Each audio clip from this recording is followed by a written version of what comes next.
sommaire de cette édition d'information, les travaux du Conseil des ministres qui s'est tenu ce matin au palais présidentiel sous la haute présidence du président de la République, chef de l'État Ali Bongo Ondimba.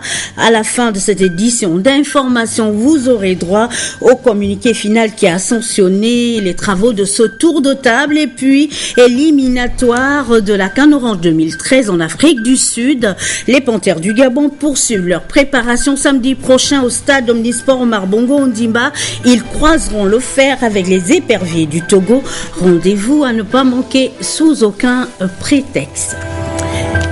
Mesdames, Messieurs, bonsoir, bienvenue dans cette édition d'information. Il est 20h à Pitonga, c'est dans la province de l'Ogooué-Maritime.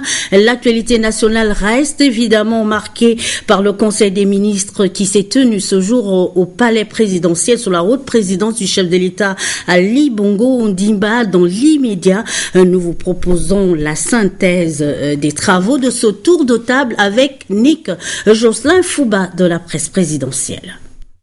Le président de la République, chef de l'État. En ouverture des travaux, la forte communication du président de la République, chef de l'État, Ali Bongo Ondimba. Ensuite, les communications liées aux points d'actualité, les principaux événements dans le monde, la situation intérieure et le cours des matières premières et état de la balance commerciale. Sur la table du Conseil, l'adoption de 2 projets de décret, à savoir le projet de décret déterminant les modalités pratiques du transfert des compétences de la Caisse nationale de sécurité sociale à la Caisse nationale d'assurance maladie et de garantie sociale, et le projet de décret portant transformation de l'action ordinaire de l'État au capital de la SEG en action spécifique. Le Conseil des ministres s'est également penché sur la participation de notre pays, le Gabon, à des rencontres internationales qui vont se dérouler durant les mois de septembre et d'octobre. Le communiqué final sera rendu public à la fin des travaux. Une autre actualité. Ce soir, la réaction du secrétaire exécutif de l'ARCEP au cours d'un point de presse. Il rassure les différents abonnés des maisons de téléphonie mobile qui ont constaté ces derniers temps de nombreux dysfonctionnements. Et évidemment, hier soir, Gabon Télévision, au cours de son journal, vous a proposé un sujet justement sur ces dysfonctionnements. Le compte rendu de Joyce Lorna Awangi dans notre rédaction. Apaiser et rassurer les populations sur les dysfonctionnements accusés par certains réseaux de téléphonie mobile ces derniers temps, c'était l'un des objectifs de cette rencontre entre la presse nationale et l'Agence de régulation de communication électronique et de la Poste. Ne pas avoir une communication qui aboutit ne veut pas dire forcément qu'il y a un problème de qualité de service. Je voudrais donc rassurer le public abonné sur la qualité de service. Au niveau de l'Agence de régulation, qui est le bras séculier de l'État et qui veille au respect de ces dispositions de cahier des charges, nous faisons effectivement des mesures en permanence. Nous surveillons les réseaux en permanence. Et je peux vous assurer que lorsqu'il y a des défaillances, elles sont notifiées aux opérateurs. Le secrétaire exécutif de l'ARCEP a également saisi cette occasion pour attirer l'attention des opérateurs de téléphonie mobile sur leur véritable mission. Lorsqu'on respecte le client, on a le devoir de le tenir informé des difficultés qu'on peut rencontrer. On a le devoir de présenter une publicité transparente sur les offres qu'on propose. En principe, de la même manière que l'agence ici réagit, il est bon que les opérateurs réagissent et preuve à l'appui, de manière scientifique, pour démontrer que les offres qu'ils proposent ne sont pas des arnaques, que les offres qu'ils donnent aux clients sont des offres véridiques, franches, sincères. Il ressort de cette rencontre que le réseau téléphonique au Gabon se porte bien. Toutefois, un audit sera très prochainement effectué auprès de ces différentes maisons de téléphonie mobile dans le but de les ramener à l'ordre. Dans tous les cas, nous allons revenir sur cette actualité sur l'international, le forum sur la coopération des médias sino-africains, le développement de la télévision numérique terrestre en Afrique vient de se tenir en Chine. Blaise Douembe, le ministre gabonais de l'économie numérique et de la communication, a pris une part active à ces travaux. Le récit de Léa Bifan. La Chine s'est ouverte à l'Afrique du 22 au 29 août dernier par l'entremise de 2 forums sur la coopération des médias sino-africains et le développement de la télévision numérique terrestre en Afrique.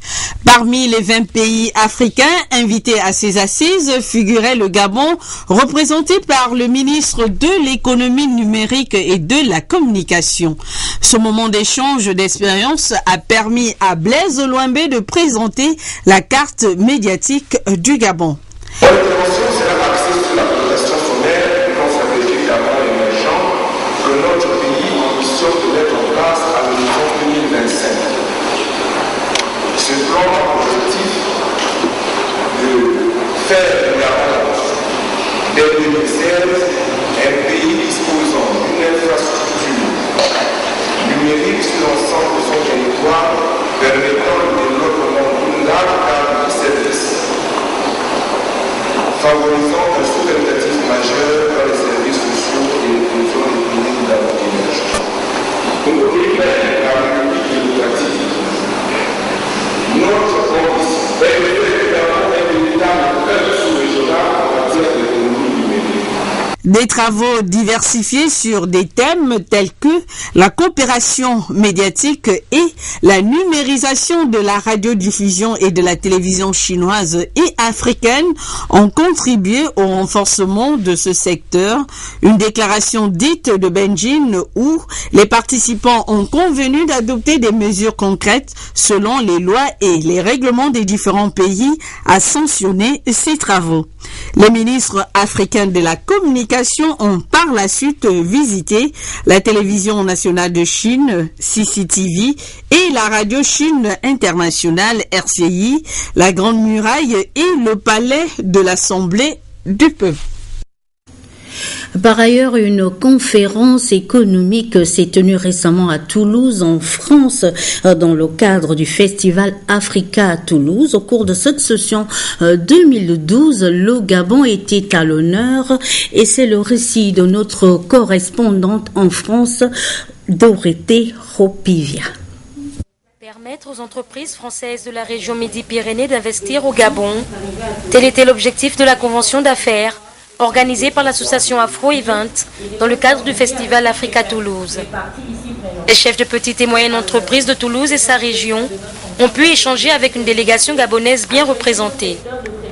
L'objectif de la rencontre étant bien sûr pour nous d'avoir suffisamment d'intérêt pour donner envie à ces entreprises de venir chez nous au Gabon, non seulement découvrir et proposer leurs produits, mais aussi créer, et c'est très important, des partenariats avec une réelle création d'activités, de transfert de compétences, etc. chez nous au Gabon. Pour la région Midi-Pyrénées, investir au Gabon présente de nombreux avantages. Les produits proposés correspondraient à la demande actuelle du pays. Nous avons aussi des opportunités dans le domaine de justement des énergies renouvelables, photovoltaïques et autres. Je crois qu'il y a aussi, puisque vous savez que nous avons un pôle eau dans la région qui est maillé justement avec d'autres régions du sud de la France, qui peuvent permettre effectivement de pouvoir développer aussi des opportunités. Donc oui, je pense que la région Midi-Pyrénées a des atouts et je crois qu'on pourrait éventuellement très rapidement trouver des relais forts pour nos PME-PMI sur le marché gabonais. Les PMI gabonaises attendent également de cette rencontre qu'elle insuffle une véritable dynamique en matière de transfert de connaissances et de savoir-faire. L'objectif de ce voyage était... Merci Dorothée pour toutes ces précisions sur le plan local pour juguler les menaces environnementales liées à l'exploitation forestière et de carrières de sable illégales dans la zone tampon du parc national d'Akanda, située à quelques kilomètres au nord-est de Libreville. Une mission de police forestière a été effectuée par le conservateur du dit parc avec le concours des éco-gardes et les éléments de la marine nationale. Eric Nzengi Bandinga et Marlise Mengue étaient sur les lieux. Le 4x4 du parc national d'Akanda et le camion du secrétariat exécutif de l'Agence nationale des parcs nationaux ont bravé des pistes boueuses et glissantes au cours de cette mission de police forestière menée en synergie avec les fusiliers marins. Plusieurs infractions perpétrées par les profanateurs de ce sanctuaire écologique ont été constatées, notamment l'exploitation forestière industrielle et le sillage de long, activité interdite par la législation dans le parc et à sa lisière. La loi dit ceci, c'est qu'aucune autorisation d'exploitation dans un parc. En fait, le monsieur exploite illégalement dans le parc, en complicité avec certaines populations qui disent qu'ils ont c'est leur forêt. Et puis l'exploitant vient pour signer le contrat de fermage avec les populations. Tout ce qui se passe ici est complètement illégal. Et donc c'est toute la nation qui perd. Le trésor public ne gagne pas, les populations ne gagnent rien. Et bon, c'est ce qui est vraiment dommageable.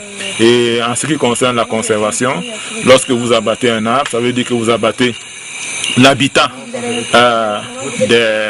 des animaux.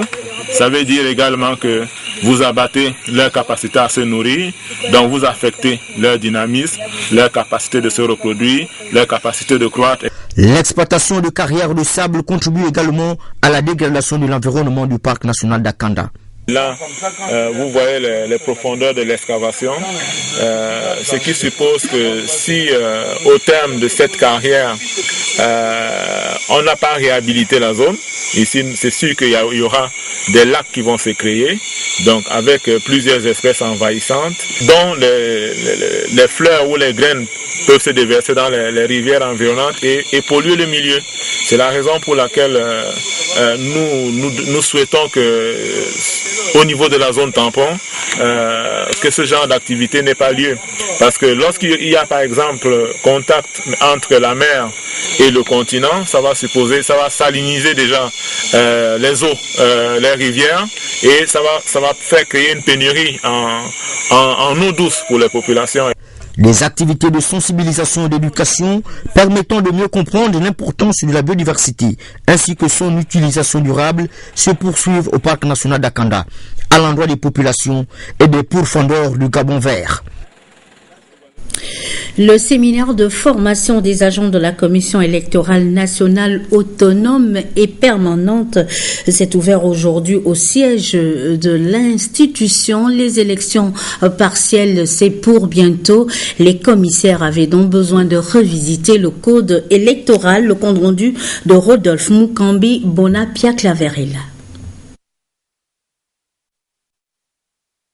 Le séminaire qui s'ouvre va permettre aux agents de la Commission électorale nationale autonome et permanente de revoir les contextes d'organisation des deux scrutins partiels. Celui du député du deuxième siège du commun mandat, devenu vacant après la nomination de son élu au Conseil économique et social, et celui des membres du Conseil municipal d'Omboué. Il va passer en revue les dispositions générales relatives à l'organisation des deux scrutins, notamment dans le cadre juridique et sur la mise en place et le fonctionnement des bureaux des commissions électorales locales, ainsi que l'administration du processus électoral avant, pendant et après le scrutin. Prévu sur 2 jours, le séminaire prendra fin avec la prestation de serment des membres des commissions.